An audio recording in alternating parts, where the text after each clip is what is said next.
All right, ladies and gentlemen, MrSotko here. Welcome back to the channel. Got a whole bunch of good crypto news stuff for you today. And the first thing I want to talk about, fairly big news, is that VeChain is apparently partnering with Bayer, the pharmaceutical company. VeChain becomes partner for life through Bayer's G4A program. Bayer's G4A program is historically a special partnership program for qualified companies to receive funding, guidance, mentorship, networking opportunities, as well as the potential for companies to directly partner with Bayer and to adopt the usage of their products and services. G4A alumni are granted partners for life status within the Bayer group, earning them a competitive advantage unlike any other program in the world. In 2019, the G4A program focused on several hard-to-solve problems for Bayer, including a digitized clinical trial traceability. In the initial stage of the application process, Bayer China requires all participants to work directly with the relevant Bayer departments responsible for the above solutions within 45 days. Within these 45 days, participants will get to know Bayer's requirements, and participants will need to design a comprehensive solution to demonstrate their capabilities.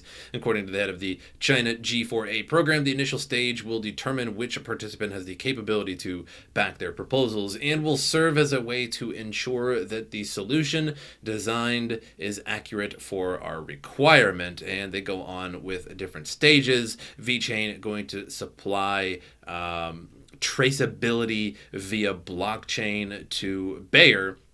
And I can't say that I'm going to understand pharmaceutical talk, but very good stuff for anybody holding on to VeChain. VeChain is actually up like only 2.73% today with this news, which is sort of average with the market today.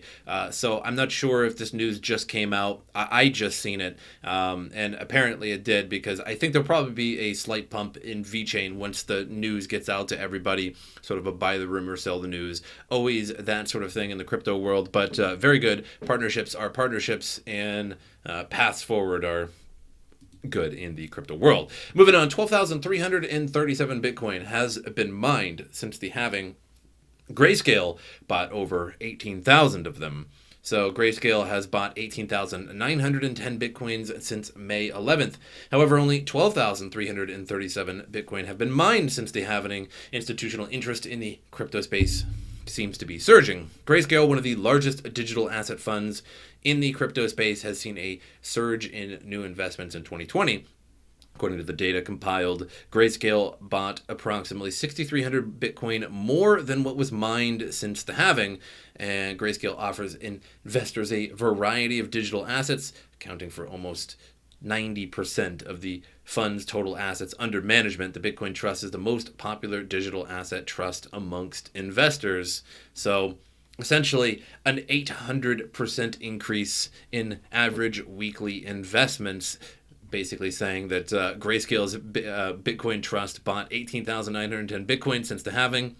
Wall Street wants Bitcoin, and they don't care what Goldman Sachs has to say. And somebody comes back with a shh on that. So a lot of Bitcoin being actually bought up, and we can really see that in the charts as well. We'll go to the VeChain one since we can sort of wipe that away. And Bitcoin up 3.55%. I think a couple videos ago I was talking about 8,400 or 8,600 Bitcoin, back up to 9,100. So things are actually looking good post-halving. And this is the sort of thing that will start raising the price of Bitcoin over time. And these halvings have an effect again over time. I pretty much called it. I think everybody really called it for the most part. I don't think anybody was particularly surprised that the price of Bitcoin rose up until the halving and then dove with the news. It actually dove a little bit before the halving, but everybody was sort of aware of it.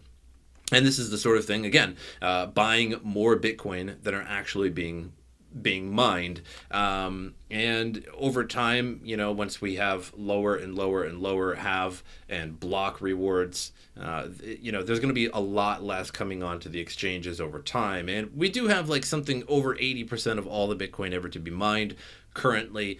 So again, the halvings will have less and less effect, I believe, over time, because one, we know about them in advance. So either it's priced in or just everybody knows about it. So it's going to be a buy the rumor, sell the news. And eventually it's really not producing that much Bitcoin. And the majority of Bitcoin is already there floating around anyway. But with more people buying it than what's going on to the exchanges, of course, it's going to have to be a price increase. There's going to have to be price increases when the mining gets harder. Once we're at like 3.25 Bitcoin or less, that's going to have to be some expensive Bitcoin to keep up such gigantic operations. So moving on here, Coinbase buys Tagomi as the foundation of institutional trading arm. I believe that's Tagomi. A prime brokerage platform specializing in digital asset trading. And now, this is interesting because it definitely appears that Coinbase is essentially trying to increase their institutional institutional sales, if you will. I don't think Coinbase, like the Coinbase Pro for institutional, I can't remember what they actually called it, but I don't think that's attracting too many people. I think they need a better platform. I really think that GDAX overall is a great place to trade, but I think it's a pretty low tech place to trade. That might be a good thing in attracting new investors to Coinbase, but there basically isn't any kind of there isn't any kind of TA tools on it or indicators of any sort. So you basically have to use a third-party TradingView or something like that, which is actually integrated in a lot of exchanges anyway, like TradingView, but they really never integrated TradingView or any kind of metrics or anything really like that. So it's basically just you and with a bunch of other tabs up in order to keep up on your TA and the metrics going on and the indicators. So this is actually a good thing. So we're going to be integrating the Tagomi platform into our product suite, and it will form the foundation for the future of our institutional trading business. So again, I don't think maybe us just regular GDAX slaves will eventually get some of these trading tools that is essentially they're just taking the platform and they're introducing it into their suite. So it's essentially like taking TradingView and all their indicators and putting it on GDAX finally, which I guess is not a problem, just opening up different tabs. But it is weird that there still isn't any like fundamental metrics or anything really of any kind on there. So that's good news as well. Going to bring more institutional trading to Coinbase, which is just essentially more and more buying, potentially raising the price. But I think what's better about it is that it eventually might actually trickle down to us who trade on GDAX with basically nothing. So moving on to the next news, blockchain in a block world introducing the Enjin plugin for Minecraft. And apparently this is having a pretty good effect on enjincoin at the moment. So just over a decade ago, Swedish indie developer made Minecraft. I think I've played Minecraft a couple times. I downloaded it once and I was like, it's okay. But plain and simple, it's probably one of the best-selling games like ever. But it's reached nearly 500 million gamers. So yeah, for sure. That game, of course, is Minecraft, which has been quietly dominating for the last 11 years. At Enjin, we know about the power and appeal of Minecraft firsthand. So this isn't necessarily like a journalistic, it's from the actual Enjin blog, but fair enough.